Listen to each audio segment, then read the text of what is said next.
Foto prewedding dilakukan di sebuah coffee shop yang bangunannya masih baru. Temboknya didominasi dengan warna putih, meja dan kursinya terbuat dari kayu. Terdapat sebuah backyard dengan tumbuhan pisang-pisangan yang ditata sedemikian rupa. Vibesnya seperti Japanese house yang nyaman dan hangat. Coffee shop telah di-booking sampai tengah hari, sehingga tak akan ada pengunjung yang datang selama foto prewedding berlangsung. Aidan memakai kemeja putih dan setelan jas berwarna hitam. Sementara itu, Kara memakai mini dress berwarna putih dengan veil yang menghiasi kepala. "Ini konsep fotonya," ucap Kara sambil menyerahkan beberapa lembar kertas kepada Aidan. Aidan mengamati dengan saksama, kemudian berkata, "Nothing special. Konsepnya nggak menarik. Excuse me, aku begadang cuma buat nyusun konsep. Aku cuma ngomong jujur." Kara menahan diri untuk tidak menginjak kaki Aidan.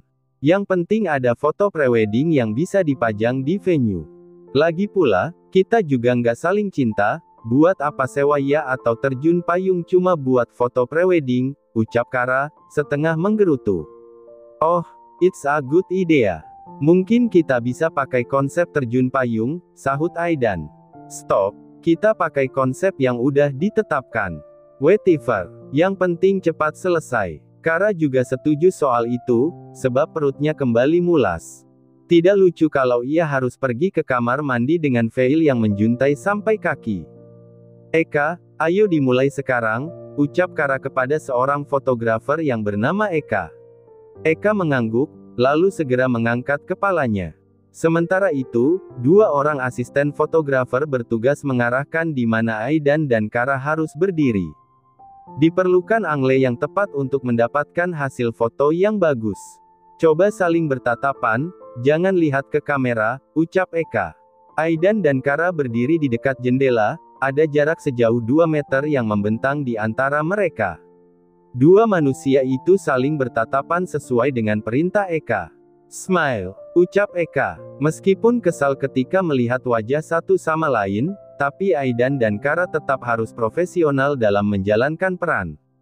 Mereka sama-sama tersenyum, layaknya sepasang kekasih yang sedang kasmaran. "Oke, 1, 2, 3. Flash menyala, beberapa foto telah tersimpan di dalam kamera. "Good. Sekarang mendekat sambil gandengan tangan," ucap Eka. Aidan dan Kara menggeser posisi, mengikis jarak yang semula tercipta. Mereka lantas bergandengan tangan. Sialnya, perut Kara tiba-tiba mulas, hingga bulir-bulir keringat memenuhi keningnya. Ia tetap harus tersenyum, sebab Eka sedang menjalankan tugasnya sebagai fotografer. "Miss Kara, coba senyumnya lebih natural," ujar Eka, menyadari kalau ekspresi Kara terlihat sedikit kaku dan tegang. "Jangan kayak nahan buang air." "Well, faktanya Kara memang sedang menahan buang air." Kara berdeham, berusaha untuk menahan diri. Sayangnya, tiba-tiba angin sepoi berembus dari jendela, membuat bulu kuduk Kara seketika meremang. "Maaf, aku harus ke kamar mandi," ucap Kara sambil melepas heels yang membungkus kedua kakinya, lalu berlari sekuat tenaga menuju kamar mandi. Semua orang terkejut, termasuk Aidan. "Jangan-jangan dia juga sakit perut," gumam Aidan. Lalu, perut Aidan ikut terasa mulas. Laki-laki itu menyentuh perutnya sendiri, kemudian berjalan dengan cepat menuju kamar mandi. "Maaf, toilet pria sedang diperbaiki, Mas," ucap seorang staf di coffee shop. Kedua mata Aidan membulat dengan sempurna. "Diperbaiki," katanya. "Ada toilet lain?" tanya Aidan. "Ada, tapi nggak ada klosetnya, cuma difungsikan buat staf yang mau mandi atau buang air kecil," jawab pelayan coffee shop itu. "Damn, cuma ada satu toilet yang berfungsi." "Benar, Mas. Yang barusan dimasuki Miss Kara." Rasa mulas yang kian tak tertahankan membuat Aidan langsung menggedor pintu toilet yang sedang digunakan oleh Kara. "Cepat, Kara," ucap Aidan. "No, aku belum selesai, perutku masih sakit," jawab Kara. "Gantian. Aku baru masuk 1 menit yang lalu. Aku juga mau buang air. Cepat buka pintunya. Cari semak-semak." Sial. Otak Aidan berpikir keras, mencari cara yang paling efektif untuk mengatasi masalahnya. Laki-laki itu memutuskan untuk kembali, mencari sepeda motor yang bisa dipakai. Ada yang bawa sepeda motor?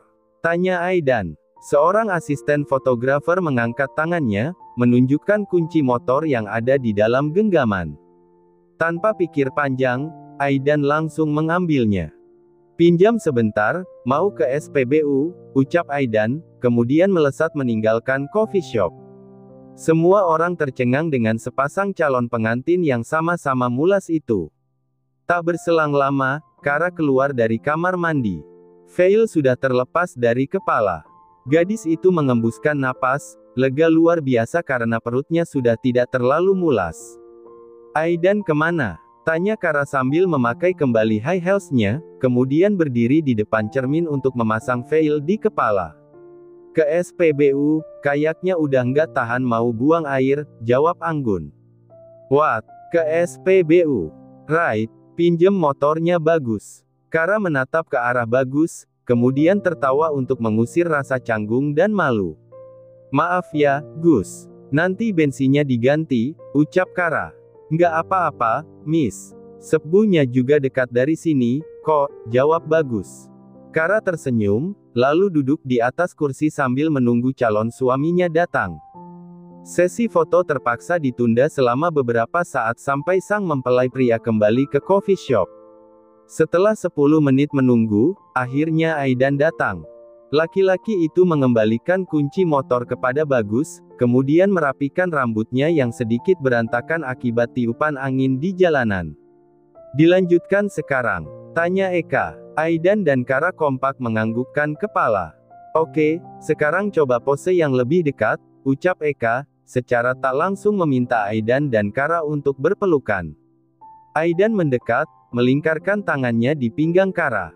Sementara itu, Kara berpegangan pada bahu kokoh Aidan. Mereka saling bertatapan dalam jarak yang cukup dekat. Aku sakit perut gara-gara kamu, ucap Aidan. Sorry, abis ini aku beliin obat, jawab Kara sambil menunjukkan senyum lebar di bibirnya.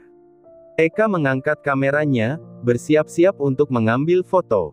Smile, ucap Eka, dan rasa mulas kembali menyerang. Kali ini Aidan dan Kara merasakan sakit perut di saat bersamaan. Keduanya saling melepas pelukan, kemudian berlari dengan cepat menuju kamar mandi.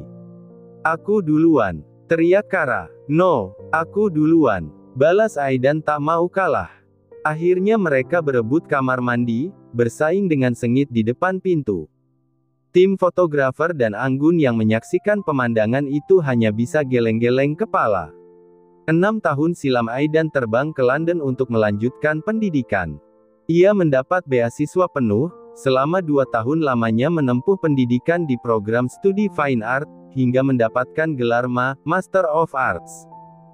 Dalam waktu 2 tahun itu juga, ia mengembangkan kemampuannya dalam bidang fotografi, sehingga mendapat kesempatan untuk bekerja di sebuah studio sebagai freelance photographer.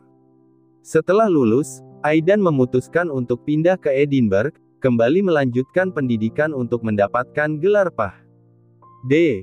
Dari titik itu, ia mulai belajar tentang jewelry design, bahkan pernah bekerja di sebuah brand perhiasan sebagai asisten desainer. Sesekali Aidan juga menerima job sebagai fotografer. Bisa dibilang laki-laki itu cukup dikenal sebagai fotografer, sebab followersnya di sosial media sudah menyentuh angka ratusan ribu. Sebagian besar foto yang diposting merupakan foto pemandangan, gedung-gedung tua, galeri seni, maupun hasil karyanya. Dari sosial media itu pula Kara mengenal Aidan. Saat mencari rekomendasi fotografer untuk foto prewedding di Edinburgh, tanpa sengaja ia menemukan akun sosial media milik Aidan. Kara menyukai hasil foto yang ada dalam feeds Instagram Aidan, oleh sebab itu memutuskan untuk menggunakan jasanya. Siapa sangka kalau pada akhirnya mereka berdua menjalani sesi foto prewedding bersama. Seumur hidupnya, Aidan tak pernah mengkhawatirkan perihal uang. Meskipun keluarganya berantakan, tapi Aidan tak memungkiri kalau dirinya beruntung karena terlahir dengan sendok emas. Sebelum sang ibu meninggal, Aidan menerima sebuah buku rekening yang isinya cukup banyak, serta sebuah kotak berisi perhiasan. Termasuk rumah yang sekarang ia tempati juga merupakan peninggalan ibunya. Aidan kini berdiri di depan lemari, memegang kotak perhiasan berwarna hitam. Isinya adalah diamond ring, ruby necklace, dan blue sapphire bracelet. Selama bertahun-tahun, perhiasan itu masih disimpan dengan rapi, tidak dijual atau diberikan kepada orang lain. Sold I give this to Kara. Gumam Aidan. Maksudnya, Aidan sebentar lagi menikah dengan Kara. Bukankah biasanya pihak mempelai pria harus memberikan sesuatu kepada mempelai wanita? No, ucap Aidan beberapa saat kemudian. Ngasih uang buat biaya pernikahan is more than enough. Nggak perlu ngasih perhiasan peninggalan mama. Kotak perhiasan kembali ditutup, lalu disimpan di dalam brankas. Ia masih jengkel gara-gara foto prewedding kemarin, jadi hatinya dipenuhi emosi setiap kali mengingat ekspresi Kara yang menyebalkan. Aidan memakai jam tangan, kemudian berjalan meninggalkan kamar. Laki-laki itu memakai kemeja berwarna navy dan celana jeans panjang. Hari ini hendak berangkat ke kampus, ada rapat untuk membahas perkuliahan semester gasal yang akan dimulai minggu depan. Di ruang makan, Alea sudah memakai seragam. Gadis itu sedang mengeluarkan 2 kotak styrofoam dari kantung plastik, isinya adalah bubur ayam. Pak Asep barusan ke sini, bawain bubur ayam, ucap Alea. Aidan hanya menganggukkan kepala, kemudian membuka kulkas untuk mengambil oatmeal. Mas Aidan hari ini berangkat ke kampus? Tanya Alea. Jawab Aidan sambil menuangkan oatmeal ke dalam gelas. Oke, aku nanti pulangnya telepon Pak Asep aja. Bawa handphone, kan? Alea mengangguk, lalu mulai menyantap bubur ayamnya. Belajar yang rajin, tahun depan kamu masuk SMP, ucap Aidan, ikut duduk di ruang makan. Boleh homeschooling, Mas, sahut Alea. Lebih bagus masuk sekolah umum, biar punya banyak teman. Kalau setiap hari stay di rumah, lama-lama pasti suntuk. Aku takut merasa nggak cocok di sekolah yang baru. Kamu waktu pertama kali pindah ke Edinburgh juga bilang begitu. Tapi, ternyata betah, kan? Alea tersenyum, sebab apa yang diucapkan oleh Aidan memang benar. Ini bukan pertama kalinya Alea pindah sekolah, harusnya ia lebih rileks dalam beradaptasi di lingkungan yang baru. Mas Aidan dan Mbak Kara kapan mau ke Jakarta? Tanya Alea beberapa saat kemudian. Weekend, jawab Aidan. By the way, Mbak Kara mau nerima kehadiranku. Nggak keberatan kalau nantinya harus tinggal serumah. Sama sekali nggak keberatan. Nantinya Mbak Kara yang tinggal di sini. Atau kita yang pindah ke rumahnya Mbak Kara. Aidan terdiam. Sejujurnya, ia belum mendiskusikan perihal tempat tinggal. Tapi, bukankah lebih masuk akal kalau Kara yang pindah? Kara yang pindah ke sini, jawab Aidan dengan percaya diri. Well, bisa jadi topik mengenai tempat tinggal akan menjadi bahan perdebatan baru di antara Aidan dan Kara. Mereka juga belum membahas perihal perjanjian pranikah. Ayo, ucap Aidan setelah menghabiskan sarapannya. Alea lekas bangkit dari duduknya, kemudian mengambil tas yang tergeletak di atas kursi. Aidan meraih kunci mobil yang tergeletak di atas meja, kemudian berjalan meninggalkan rumah sambil melirik jam tangan yang melingkar di pergelangannya. Kamu yang bawa kunci. Simpan baik-baik, jangan sampai jatuh atau hilang, kata Aidan, lalu masuk ke dalam mobil. Alea menyimpan kunci di dalam tasnya, memastikan letaknya cukup aman. Setelah itu, barulah ia ikut masuk ke dalam mobil. Dalam hitungan menit, mobil yang dikemudikan oleh Aidan melaju meninggalkan carport. Pertama-tama harus mengantar Alea ke sekolah barunya, jaraknya hanya 1 kilometer dari rumah. Mengantar Alea ke sekolah membuat Aidan merasa seperti hot daddy yang memiliki anak di usia muda. Duluan ya, Mas. Makasih udah dianterin sampai sekolah, ucap Alea ketika mobil yang dikemudikan oleh Aidan baru saja berhenti di depan gerbang. Pulangnya telepon Pak Asep, minta jemput, sahut Aidan. Alea mengacungkan jempolnya, kemudian turun dari mobil. Gadis yang duduk di bangku kelas 6 sekolah dasar itu menjadi lebih mandiri sejak ikut Aidan, semua sifat manjanya seketika lenyap. Setelah melihat Alea memasuki gerbang sekolah, Aidan melanjutkan perjalanannya menuju kampus. Lalu, tiba-tiba Aidan ingat kalau dirinya akan bertemu dengan Papa Jati di ruang rapat. Gumam Aidan. Aidan akan menjadi bahan pembicaraan kalau berita pernikahannya sudah tersebar luas. Statusnya adalah dosen baru yang sebentar lagi akan menikah dengan putri dari ketua program studi. Setiap hari harus ketemu mertua di kampus, ucap Aidan. Seolah ada kamera CCTV yang akan memantau semua aktivitas Aidan selama berada di kampus. Dengan kata lain, Aidan tidak bisa berbuat sesuka hati. Kinerja sebagai dosen akan dipantau, interaksinya dengan sesama dosen dan mahasiswa akan selalu diawasi. It's okay. Pak Jati pasti profesional, nggak mungkin terang-terangan bilang di depan semua orang soal calon menantunya, kata Aidan, mencoba untuk positive thinking. Setibanya di kampus, Aidan memarkirkan mobilnya di tempat parkir khusus dosen. Ia lantas melangkah keluar, berjalan menyusuri pelataran yang cukup sepi karena perkuliahan belum dimulai. Hanya ada beberapa anggota BEM yang sedang berlalu lalang. Mas Aidan. Aidan terkejut luar biasa saat seorang petugas kebersihan tiba-tiba memanggil namanya. Selamat ya untuk pernikahannya. Semoga lancar sampai hari H, ucap sang petugas kebersihan yang sedang mengangkut sampah. Aidan mengerjapkan mata, bingung luar biasa karena kabar pernikahannya telah tersebar. Maksudnya, bahkan undangan belum dicetak. Maaf, Bapak tahu dari siapa kalau saya mau menikah? Loh, semua orang juga sudah tahu, Mas. Pak Jati sendiri yang cerita. Kepala Aidan mendadak kosong. Tak berselang lama, sekretaris program studi keluar dari gedung A. Langsung menatap ke arah Aidan. Wah, selamat ya, Mas Aidan. Sebentar lagi jadi menantunya Pak Jati. Aidan hanya menunjukkan seulas senyum yang terkesan dipaksakan.